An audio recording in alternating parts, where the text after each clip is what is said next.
Okay, this is for Algebra 2, and it's the worksheet. It's what's inside that counts. Remember, we're talking about radical functions, which are the square root ones.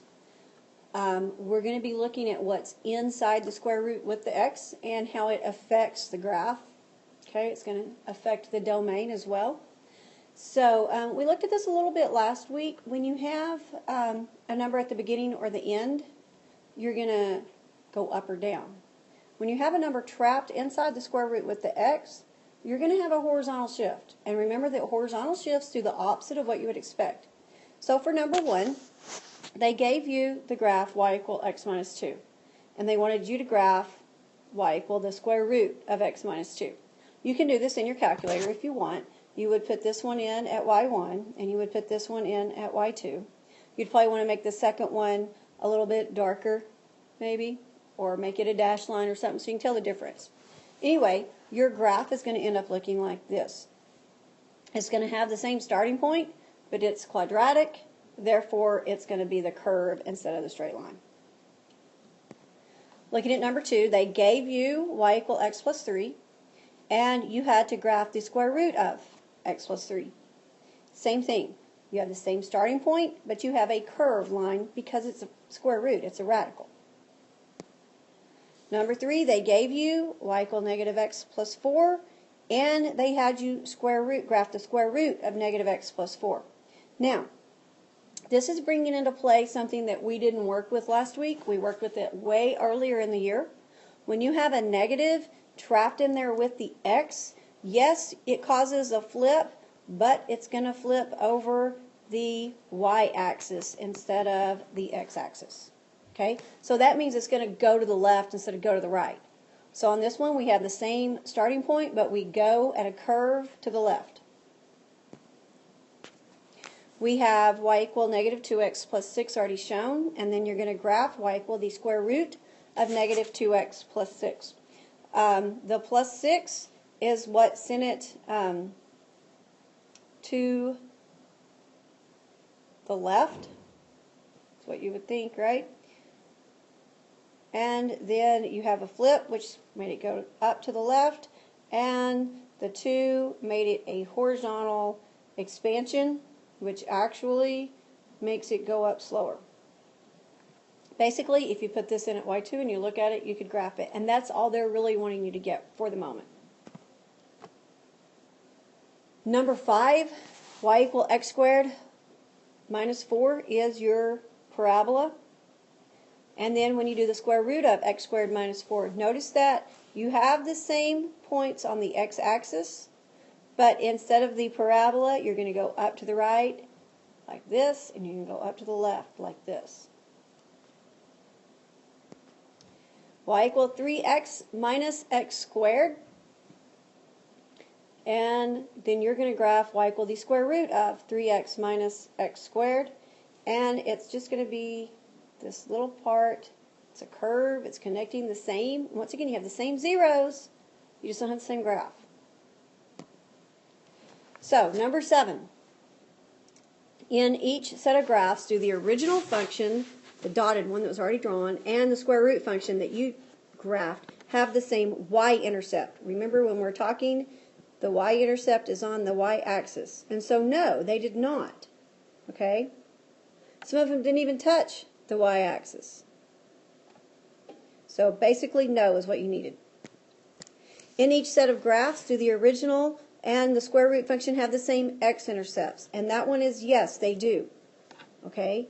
All you got to tell me here is yes. But you realize when you looked at your graphs that they all touch the x-axis at the same point.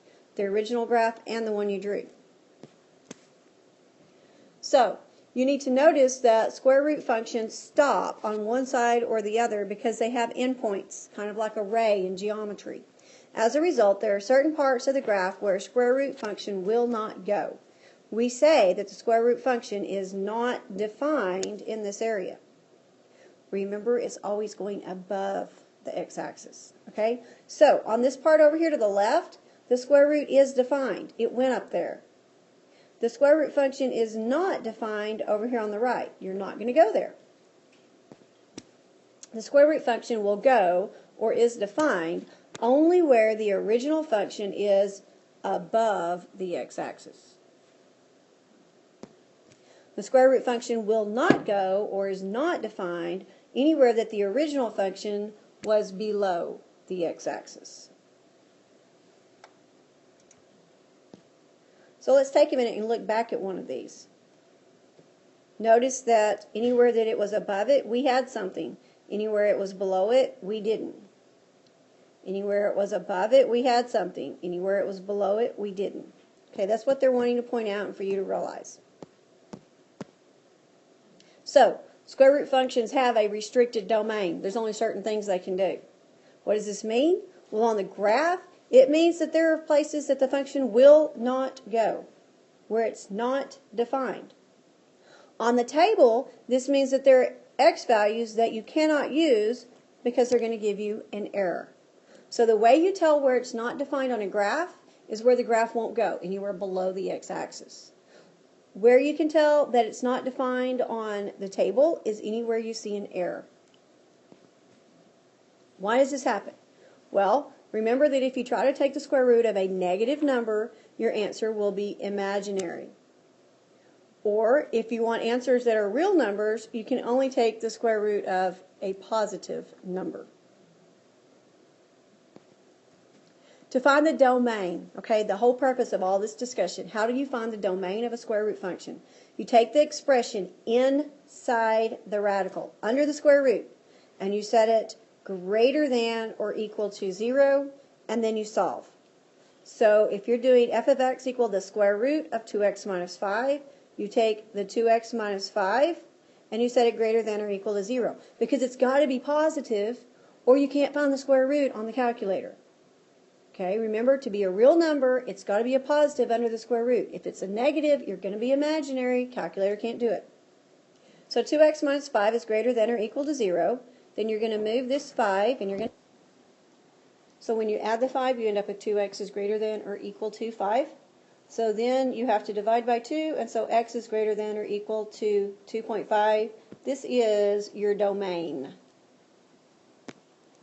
Okay, so to find the domain, you take what's under the square root, 5x plus 14. You set it greater than or equal to 0, and then you solve. You move things around so that you can get x by itself. So we're going to subtract the 14. We get 5x is greater than or equal to negative 14. So then we're going to divide by 5. X is greater than or equal to negative 2.8. So your domain is x is greater than or equal to negative 2.8. It's okay to have a negative at this point. You just can't have a negative under the square root. So on this one, 3/4 x minus 12 has to be greater than or equal to 0. Move your 12 and add it. So 3/4 x is greater than or equal to 12. You got to move that 3/4, and so you're going to divide by 3/4. So it's 12 divided by open, 3 divided by 4. So x is greater than or equal to 16, and that's your domain. So 22 minus 4x is greater than or equal to 0. This time you're moving your 22 and you're subtracting it. So negative 4x is greater than or equal to negative 22. You're going to divide both sides by negative 4. Don't forget your rules about inequalities. If you divide by a negative, you got to flip it. So x is now less than or equal to, and then negative 22 divided by negative 4 is a positive 5.5. You have found the domain. Okay, so remember that the domain talks about x. You're looking for numbers when you're finding the domain.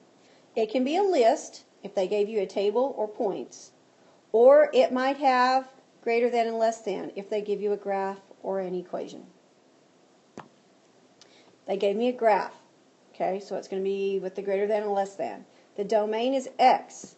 My domain starts here and it goes to the right. X is greater than or equal to 2. You're only worried about the x value.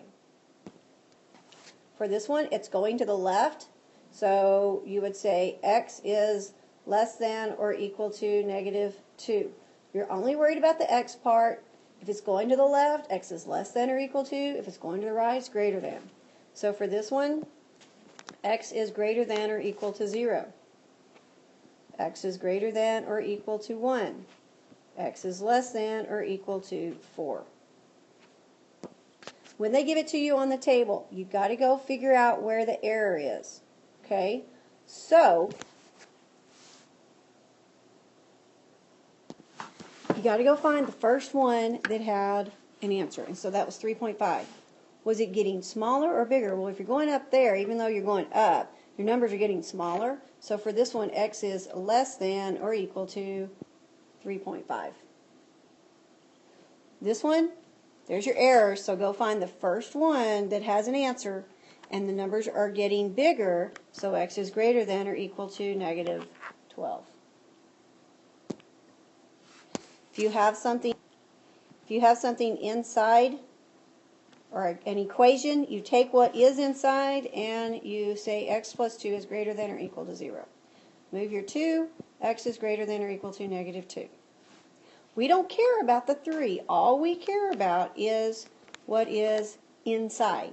So X minus 1 is greater than or equal to 0. Move your 1, X is greater than or equal to 1.